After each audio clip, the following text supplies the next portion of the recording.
Günaydın. Başlık şeker hastalığı.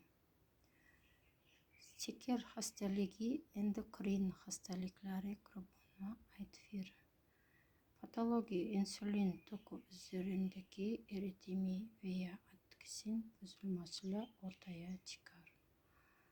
Pankreasın adaşık aparatının glukoz emilimini artıran bir hormonu. Şeker kanda ve idrarda birikebilir. Glukozglamininin uzun süreli aksaması her türlü metabolizmanın bozulmasına yol açar.